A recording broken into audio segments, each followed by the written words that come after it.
Hey guys, we're back on figures again this week with another one of Hasegawa's 1/12 scale resin figure kits.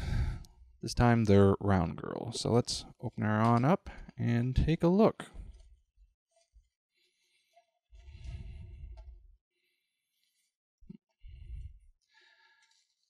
As seen before, Hasegawa does a really good job of packaging these kits. That way they arrive to you safe and sound. So, starting off with the torso, the part breakdown is smart and logical, with the legs and arms being separate pieces. Would have been nice if they had also separated the torso, but that's a bit of a nitpick. Sculpting on the face, and hopefully it is showing up here,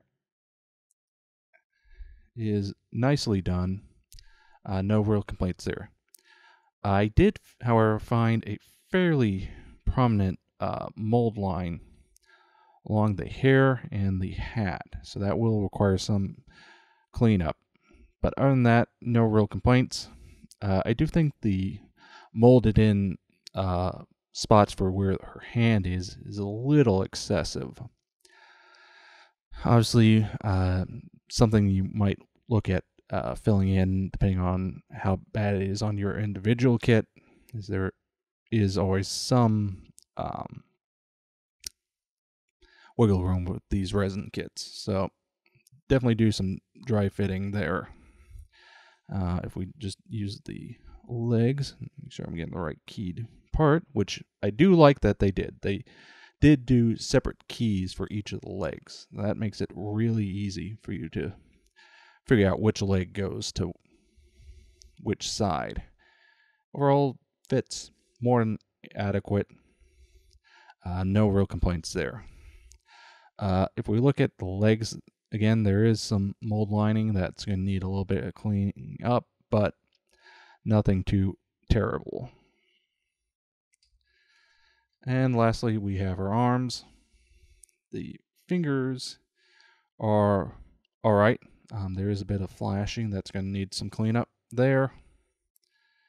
Similarly, if you look here on the insides of the palms, they do provide some detailing. Again, this is one of those things I don't know how well it's showing up on camera. And you also get one earring to further detail her with. So overall, pretty simple part breakdown. Not a whole lot of complexity there.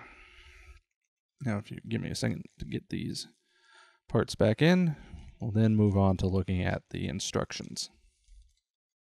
Okay, so opening up the instructions, much as I said, no real complexity to build, just simply attaching the arms and legs and the earring, and you're good to go. Straightforward painting guide as well for painting as on the box art, but obviously you are free to paint how you choose. So overall, definitely one to consider if you're looking for a figure kit to either do as your first sort of jump into the subject matter, or if you're looking for one to do some detailing of the scene. Why it is titled Round Girl, obviously you could probably also use her as a trackside as well next to any type of racing scene you're doing. So that was a look at Hasegawa's 1/12 scale Round Girl. Good little kit, and one you should consider getting. So until next time.